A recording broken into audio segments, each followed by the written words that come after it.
Walo ang samdan, 15 pulos magkabanay human na disgrasya ang ilang gisakyan sa Tambulig, Zamboanga del Sur.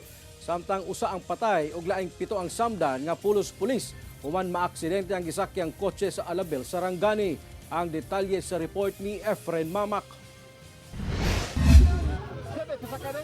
Napuno na sa lapok ang lawas niini mga pasahero. Samtang ginarescue man midiretso sa basakan ang ilang gisakyang multipurpose vehicle o MPV sa Balukot, Tambulig, Zamboanga del Sur banda alas 5 sa hapon niadtong Biyernes. Gani madungog pa ang hilak sa mga bata nga daw nasakitan gumikan sa aksidente.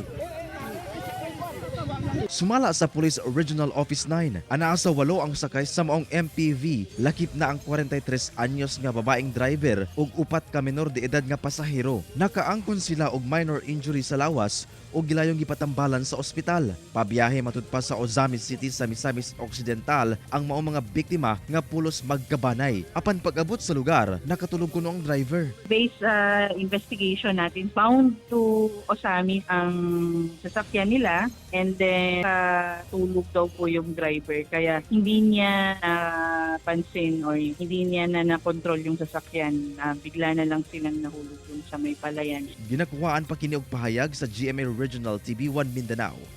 Samtang sa Alabel, Sarangani, usa ang patay samtang unom ang samdan nga pulos mga pulis human maaksidente ang gisakyang kotse sa Barangay Poblasyon Alabel, Sarangani adlang Huwebes sa kadlawon. Ang namatayng biktima, usa ka Police Executive Master Sergeant o residente sa Tacurong City. Samtang nakagawas na sa ospital ang laing unom ka mga pulis nga nasamdan human mapatambalan. Pulos nakadestino sila sa Regional Headquarters Support Unit sa Police Regional Office 12 matud sa Alabel MPS. Gikan sa usa ka haya sa laing kaubanan nga pulis sa maong lungsod ang mga biktima diyang papauli na didto na sila na aksidente.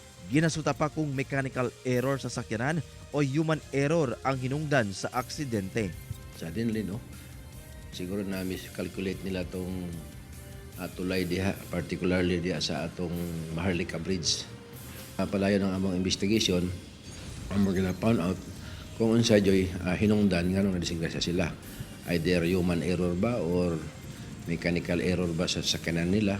Gipaningkamutan pa nga makuha og pahayag ang mga biktima. Kauban si Gary Balantay, Efren Mamak, 1 Mindanao.